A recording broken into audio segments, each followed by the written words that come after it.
Om Shanti and good morning. आज जो अव्यक्त मुरली है वो 22/6/2025 की है और रिवाइज्ड कोर्स की मुरली है 15 दिसंबर 2005 की। तो इस अव्यक्त मुरली का टॉपिक है अब स्नेह और सहयोग की रूपरेखा स्टेज पर लाओ। अब स्नेह और सहयोग की रूपरेखा स्टेज पर लाओ। हर एक को गुण और शक्तियों की गिफ्ट दो। गुण और शक्तियों की गिफ्ट दो।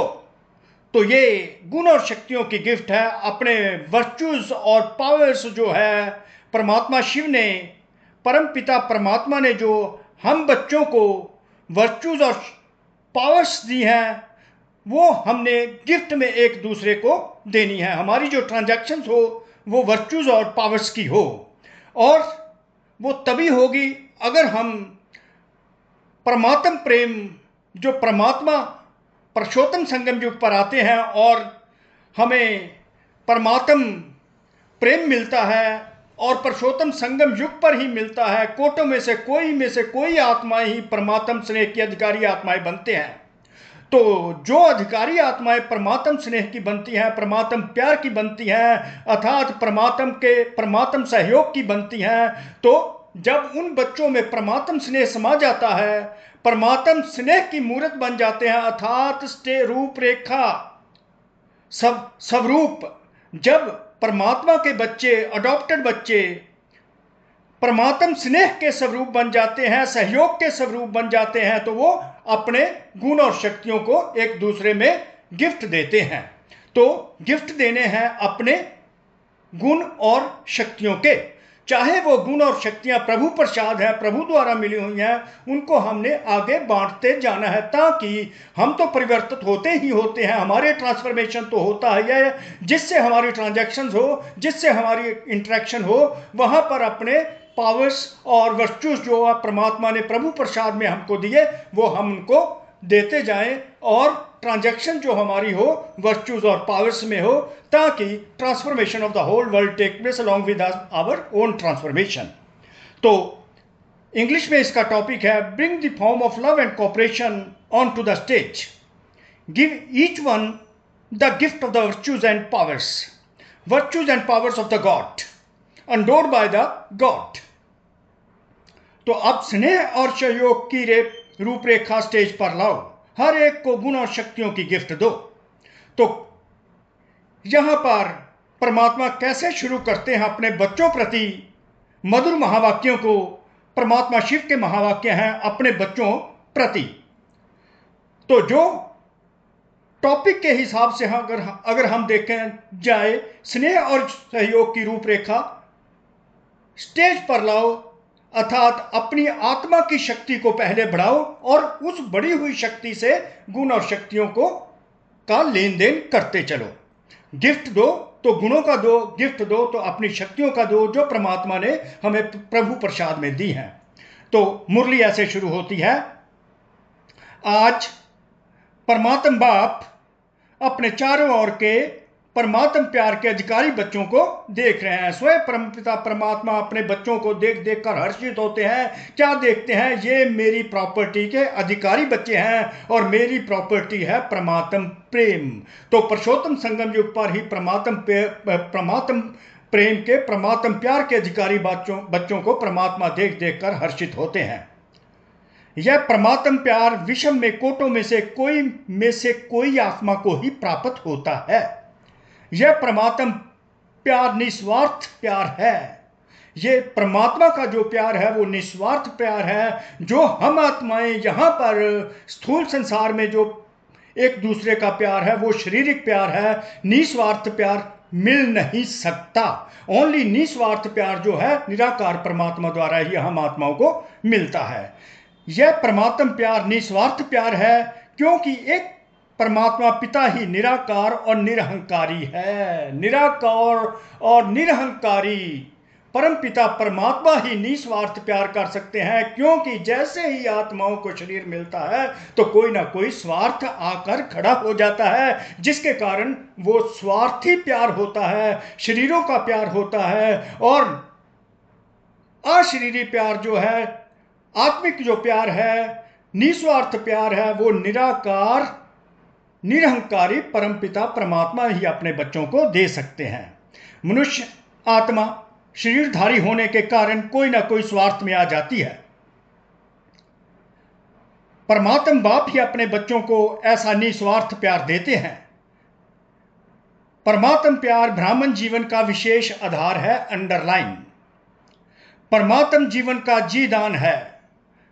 ब्राह्मण जीवन का जी दान जो है वो परमात्मा प्रेम ही है। अगर ब्राह्मण जीवन में परमात्मा प्यार का अनुभव कम है तो प्यार के बिना जीवन रमणीक नहीं, रूखा सूखा सा जीवन होता है। जहां पर परमात्मा प्यार है वहां पर जीवन रमणीक होता है और खुशियों से, अति इंद्रिय सुख से भरा होता है। और अगर परमात्मा प्रेम का अनुभव कम है तो वहां पर जीवन ना तो रमणीक होगा, रूखा सूखा सा जीवन होगा।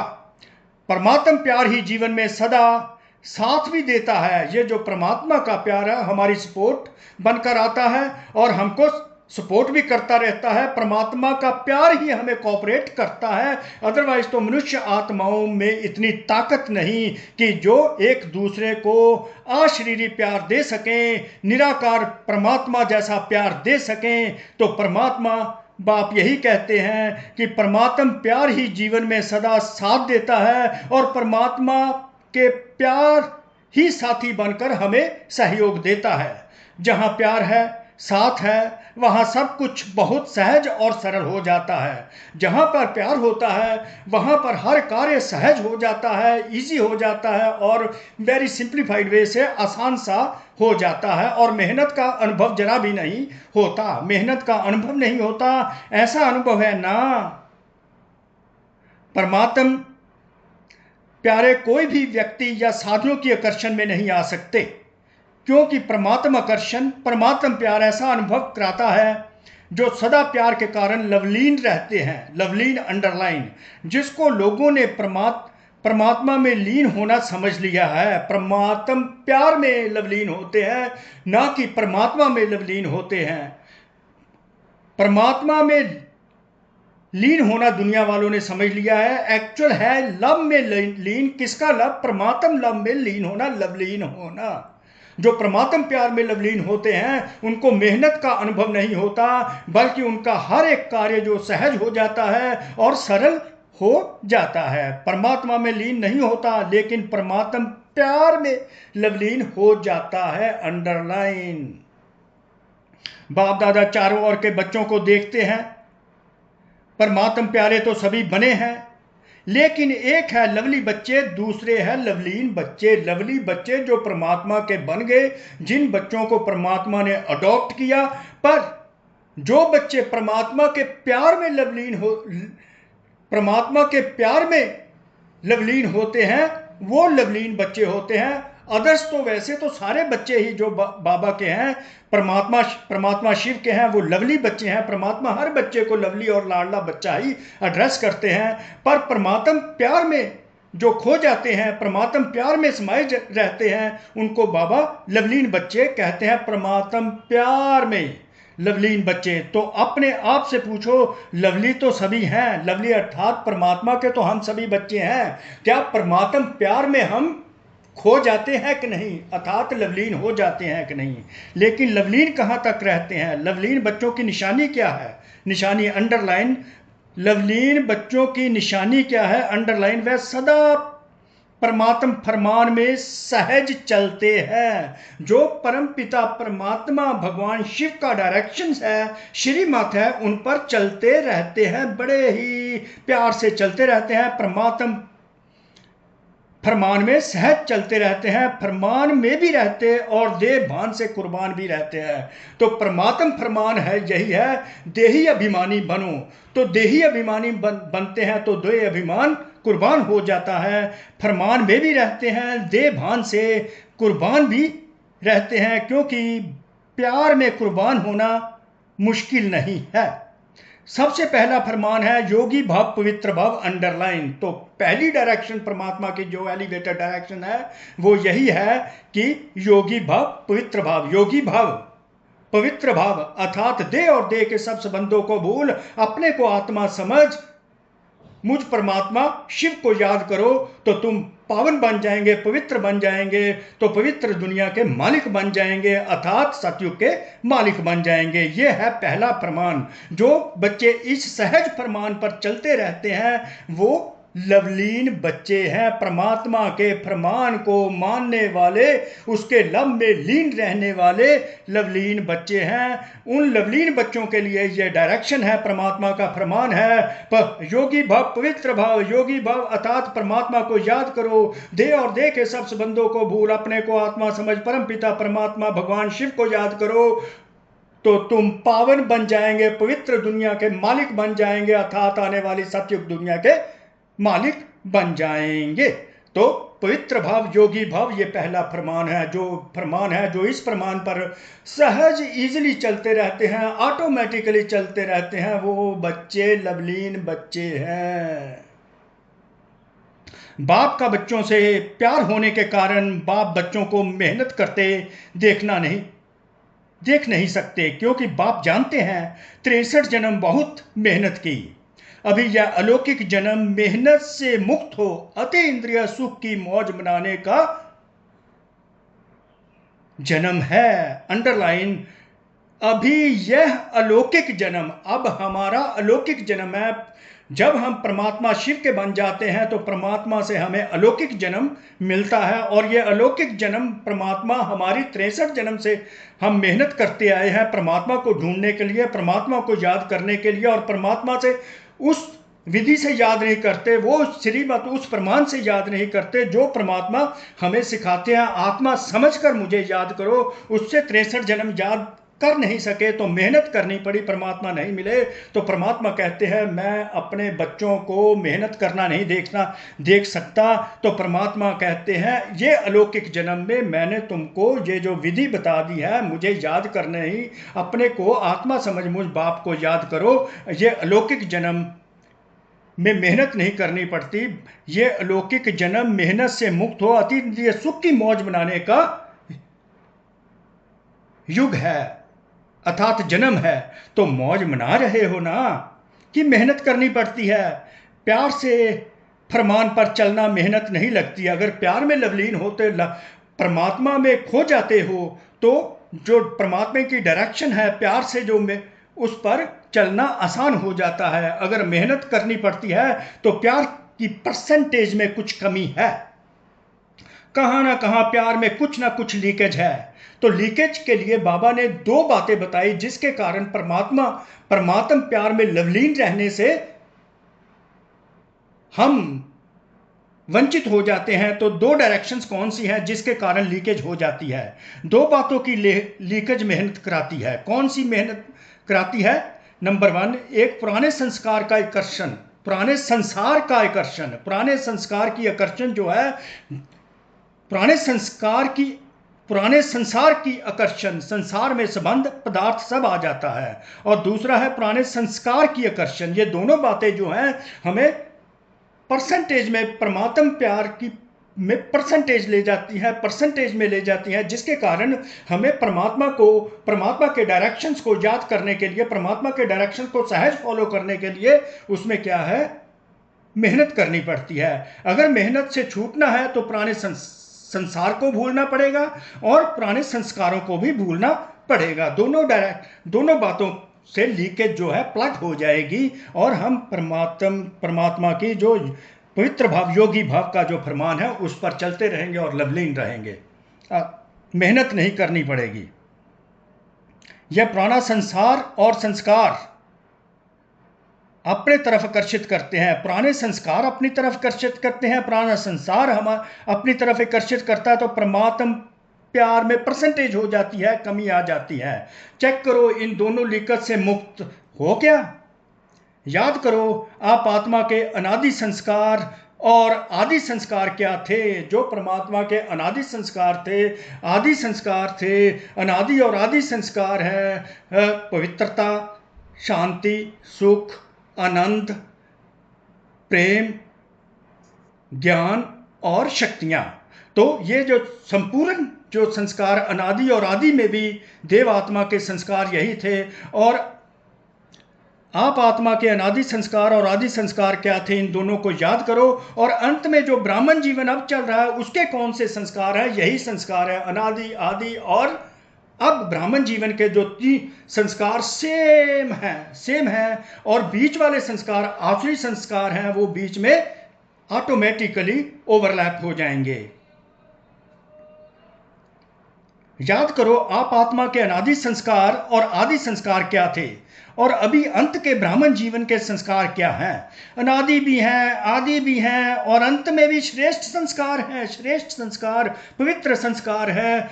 यह पुराने संस्कार मध्य के हैं, जो आखिरी संस्कार हैं मध्य के हैं, ना अनादि हैं, ना आदि हैं, ना अंत के हैं। लेकिन सभी का लक्ष्य क्या है? किसी भी बच्चे से पूछो तो उत्तर एक ही देते हैं, लक्ष्य है बाप समान बनने का, परमात्मा समान बनने का लक्ष्य है।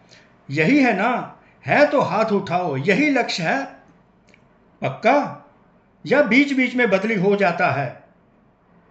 तो बाप बच्चों से पूछते हैं कि बाप और दादा दोनों के समान संस्कार कौन से हैं? बाप और दादा, ब्रह्मा बाबा और भगवान शिव दोनों के संस्कार जो हैं एग्री करते हैं, दोनों के सेम संस्कार कौन से हैं? वो जब तुम सेम संस्कार अपने में धारण कर लोगे, प्रैक्टिकल लाइफ में उनको यूज करोगे, तो आप भी समान बन जाओगे। समान बनने की विधि परमात्मा बता रहे हैं, और उनके कौन से संस्कार दोनों के सेम है, तो हमें भी वही संस्कार धारण करने हैं प्रैक्टिकल लाइफ में, या धारण करने और उनकी रूपरेखा स्टेज पर लानी है। तो बाप बच्चों से पूछते हैं, बाप और दादा दोनों के समान संस्कार कौन से हैं? सदा बाप हर आत्मा के प्रति उदारचित अंडरलाइन उदारचित रहे हैं, हर आत्मा के प्रति स्नेह अंडरलाइन, और सम्मान रेस्पेक्टफुल स्वरूप में सहयोगी रहे हैं। उदारचित रहे हैं, स्नेही रहे हैं, सम्मान स्वरूप रहे हैं, और सहयोगी रहे हैं। ऐसे स्वयं में भी अपने को हर आत्मा के प्रति सहयोगी अनुभव करते हो? सहयोग दे तो सहयोगी बने नहीं, स्नेह दे तो स्नेही बने नहीं। जैसे ब्रह्मा बाप हर बच्चे के प्रति सहयोगी बने, स्नेही बने, ऐसे सर्व के सदा स्नेही और सहयोगी, इसको कहा जाता है समान बनना। तो जैसे ब्रह्मा बाप सबके स्नेही, सहयोगी और उदारचित होकर रहे, कोऑपरेटिव रहे, तो परमात्मा कहते हैं तुम ऐसे बनते हो, ऐसा अनुभव करते हो। अगर तुमने समान बनना है तो स्नेही, सहयोगी और रेस्पेक्टफुल बनो। इसको कहा जाता है समान बनना।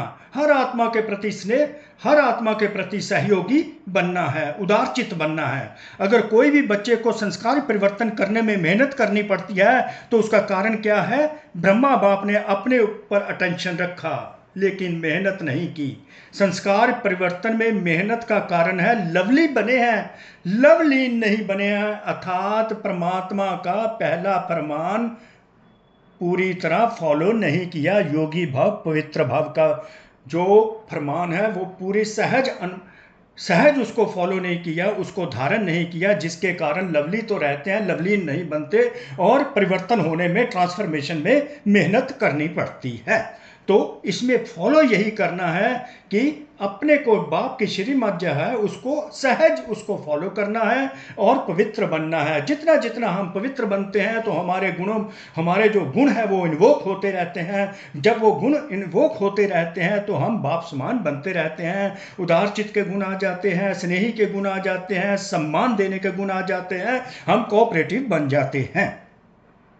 बाप दादा तो हर बच्चे को लवली बच्चे समझते ही हैं, एड्रेस भी करते हैं। हर बच्चे को परमात्मा लवली बच्चे कहते हैं, जानते भी हैं कि लवली नहीं है। जन्म पत्री हर एक की जानते हैं कैसे हैं बच्चे, फिर भी क्या कहेंगे? लवली हैं, लवली हैं। बाप दादा हर एक बच्चे को एक ही पढ़ाई, एक ही पालना, एक ही वरदान सदा देते हैं। सब बच्चों की पढ़ाई भी एक ही है, पालना भी परमात्मा से एक जैसी मिलती है, वरदान भी एक जैसे मिलते हैं। जानते भी हैं कि ये लास्ट नंबर, परमात्मा शिव जानते हैं कि ये लास्ट नंबर है, फिर भी बाप दादा किसी भी बच्चे का अवगुण, अंडरलाइन अवगुण, कमजोरी संकल्प में नहीं रखते हैं। किसी भी बच्चे का अवगुण और कमजोरी जो है अपने संकल्प में नहीं रखते। लाडला है, सिकी लदा है, मीठा मीठा है, इसी दृष्टि और वृत्ति से देखते, क्योंकि बाप दादा जानते हैं इसी वृत्ति और श्रेष्ठ दृष्टि से कमजोर महावीर बन जाएगा। तो हमने अपनी वृत्ति और दृष्टि इसी प्रकार बनानी है जो परमात्मा की वृत्ति और दृष्टि है। तो दूसरे के अवगुण और कमजोरी को नहीं देखना, यही देखना है कि लाडला बच्चा है, सिकी लदा बच्चा है, मीठा मीठा बच्चा है, ये महावीर बन जाएगा, परंतु हमारी वृत्ति और श्रेष्ठ दृष्टि से। ऐसे ही अपने श्रेष्ठ वृत्ति और शुभ भावना, शुभ कामना अंडरलाइन द्वारा किसी का भी परिवर्तन कर सकते हो, डबल अंडरलाइन। ऐसे ही अपने श्रेष्ठ वृत्ति, श्रेष्ठ एटीट्यूड, शुभ भावना, शुभ कामना द्वारा किसी का भी परिवर्तन कर सकते हो। जब आपने चैलेंज किया प्रकृति को भी परिवर्तन करके दिखाएंगे, तो क्या आत्माओं का परिवर्तन नहीं कर सकते? प्राकृति जीत बनते हो तो आत्मा की श्रेष्ठ भावना से, कल्याण की भावना से परिवर्तन नहीं कर सकते? अभी नया वर्ष शुरू होने वाला है ना, क्योंकि ये मुरली 15/12/2005 की थी, तो नया वर्ष शुरू होने वाला था। उसके लिए बाबा ने क्या कहा, तो नए वर्ष में सर्व बेहद के ब्राह्मण परिवार के बीच एक दो के प्रति अपने शुभ भावना, श्रेष्ठ कामना द्वारा हर एक दो के परिवर्तन में सहयोगी बनो। नए वर्ष में एक दो के सहयोगी, परिवर्तन में सहयोगी बनो, उनको भी परमात्मा का बना दो। चाहे कमजोर है, जानते हो इसके संस्कार में यह कमजोरी है, लेकिन आप स्नेह और सहयोग की शक्ति द्वारा स्नेह और सहयोग के जो दो गुण हैं उनको अपने स्वरूप में लाओ, उस पावर से वो दूसरों को भी सहयोगी बनाओ।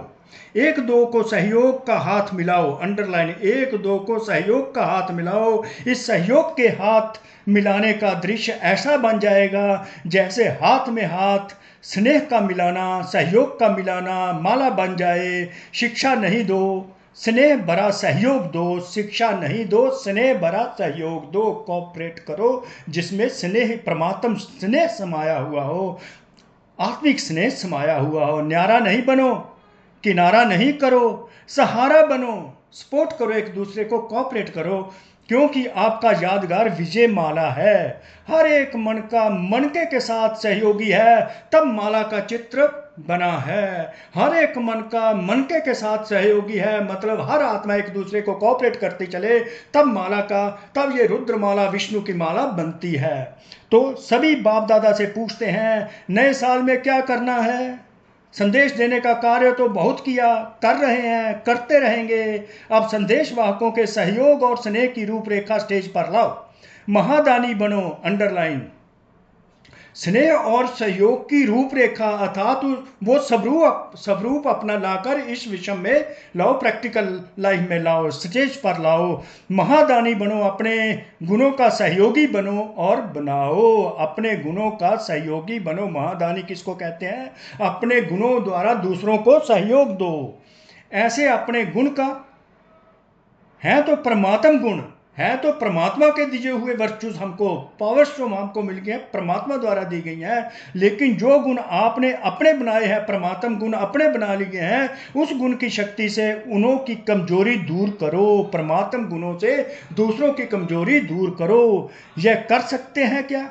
कर सकते हैं या मुश्किल है? टीचर से बताओ, जो सामने टीचर्स बैठे उनसे बाबा पूछते हैं, ये कर सकते हो? क्या कर सकते हो? परमात्म गुण जो तुमने धारण किए हैं, उन गुणों से दूसरों को ट्रांसफॉर्म कर सकते हो? टीचर्स बताओ, क्या कर सकते हो? कर सकते हो या करना ही है? करना ही है। कोई कमजोर नहीं रहे, कोई कमजोर नहीं रहे, क्योंकि कोटों में कोई है ना। चाहे लास्ट दाना भी है तो कोटों में कोई, आपका टाइटल ही है मास्टर सर्वशक्तिवान अंडरलाइन। तो सर्वशक्तिवान का कर्तव्य क्या है? शक्ति की लेन देन करना, ट्रांजैक्शन जो हो, पावर्स की हो, गुणों की हो, शक्ति की लेन देन करना सर्वशक्तिवान का यह कर्तव्य है, ड्यूटी है। बाप द्वारा मिला हुआ गुण आपस में लेन देन करो, जो भी ट्रांजैक्शंस हो आपस में वो गुणों की हो। यही सहयोग की गिफ्ट एक दूसरे को दो। तो गुणों का सहयोग है, यहाँ गुणों की माला बनानी है। नए वर्ष में एक दो को गिफ्ट देते हैं ना, तो इस वर्ष में एक दो में गुणों की गिफ्ट दो। अगर न्यू ईयर गिफ्ट देना है तो गुणों का गिफ्ट दो, यही सहयोग की गिफ्ट एक दो में दो। अगर कल्याण की भावना रखेंगे तो जैसे भाषण करके वाणी द्वारा संदेश देते हो ना, वैसे अपने कल्याण की भावना द्वारा, अंडरलाइन, कल्याण की वृत्ति द्वारा, कल्याण के वायुमंडल द्वारा यह गुणों की गिफ्ट दो, शक्तियों की गिफ्ट दो।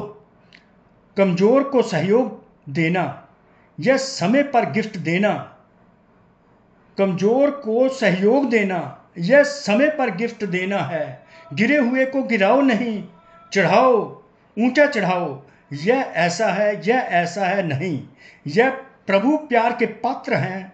कोटों में कोई आत्मा है, विशेष आत्मा है, विजयी बनने वाली आत्मा है। यह दृष्टि रखो, अंडरलाइन। ये प्रभु प्यार के पात्र हैं, कोटों में कोई आत्मा है, विशेष आत्मा है, विजयी बनने वाली आत्मा है। यह दृष्टि रखो। अभिवृत्ति, दृष्टि, वायुमंडल चेंज करो। कुछ नवीनता करनी चाहिए ना। कमजोरी देखते देखो नहीं, उमंग दो, सहयोग दो, अंडरलाइन। एम्पावर कैसे करना है, ये बाबा एम्पावर करने की दृष्टि बता रहे हैं। ऐसा ब्राह्मण संगठन तैयार करो तो बाप दादा विजय की ताली बजाएगा। आप भी बार बार तालियां बजाते हो ना, बाप दादा भी मुबारक, बाप दादा भी मुबारक हो, बधाई हो, ग्रीटिंग्स हो, उसकी तालियां बजाएगा। आप भी साथ में ताली बजाएंगे ना। अभी ताली बजाई तो अच्छा किया, लेकिन विश्व के आगे ताली बजे, सबके मुख से यही आवाज निकले, हमारे इष्ट आ गए, हमारे पूज्य आ गए। लक्ष्य पक्का है ना? पक्का है लक्ष्य, करना ही है या देखेंगे? प्लान बनाएंगे, करना ही है। प्लान क्या, करना ही है। अभी सभी इंतजार कर रहे हैं, अभी इन्हों का इंतजार समाप्त करो, प्रत्यक्ष होने का इंतजाम करो। देखो प्रकृति भी अपना अभी कितनी तंग हो रही है, तो प्रकृति को भी शांत बना दो। आप प्रत्यक्ष होंगे तो विश्व शांति स्वतः हो जाएगी। आप प्रत्यक्ष होंगे तो विश्व शांति स्वतः हो जाएगी। अच्छा, आजकल विश्व में दो बातें विशेष चलती हैं। परमात्मा कहते हैं आजकल विश्व में दो बातें ही ज्यादा चलती हैं, एक एक्सरसाइज और दूसरा भोजन के ऊपर अटेंशन। तो आप भी ये दोनों बातें करते हो क्या? आपकी एक्सरसाइज है कौन सी? दो बातें जो परमात्मा बता रहे हैं, एक्सरसाइज और भोजन कौन सा है? शारीरिक एक्सरसाइज तो सब करते हैं, लेकिन मन की एक्सरसाइज अभी ब्राह्मण सो फरिश्ता और फरिश्ता सो देवता की एक्सरसाइज अभी करो।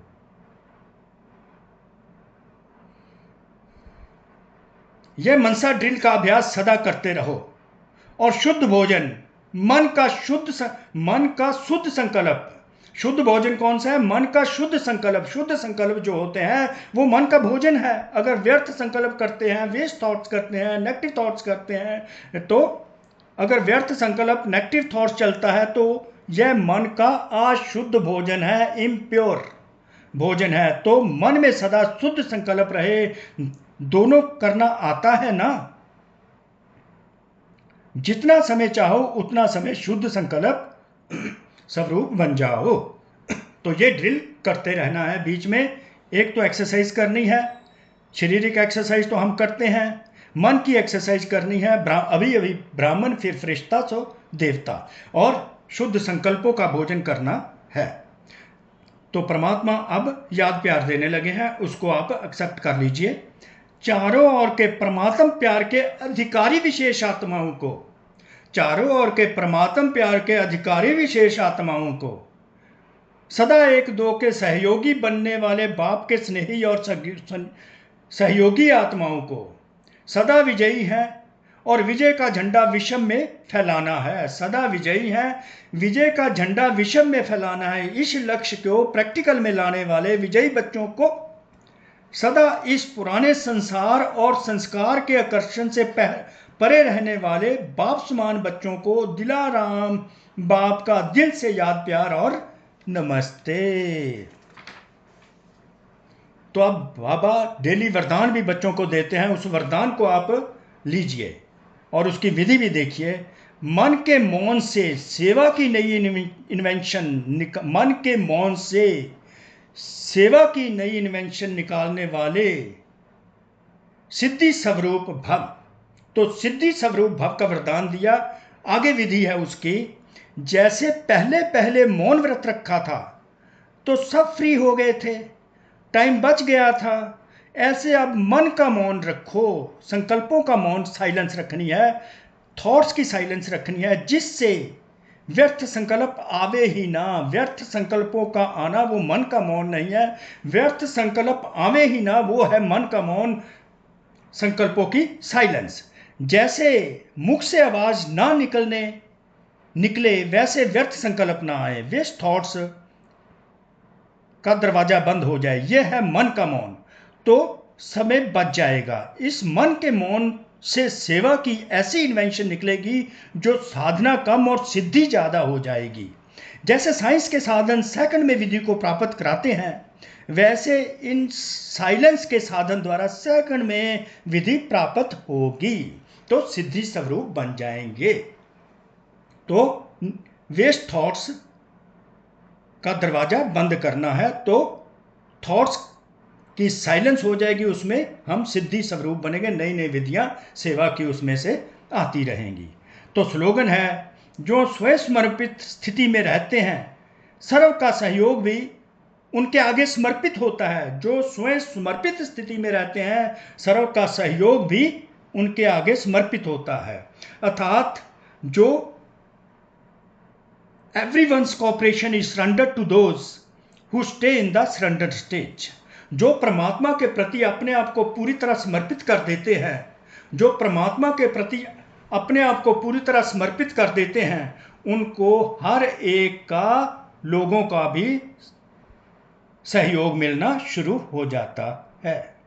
तो परमात्मा के आगे हम समर्पित कर दें, परमात्म सेवा में अपने आप को समर्पित कर दें, तो हर आत्मा का सहयोग हमें सहज ही मिलता रहेगा। जो स्वयं समर्पित स्थिति में रहते हैं सर्व का सहयोग भी उनके आगे समर्पित होता रहता है। सरेंडर स्टेज वालों को परमात्मा कोऑपरेट करते हैं और लोग भी कोऑपरेट करते हैं। सर्व आत्माओं का कोऑपरेशन, सहयोग मिलता रहता है। तो कोटि कोटि शुक्रिया उस परमपिता परमात्मा का जिन्होंने ये मुरली चलाई।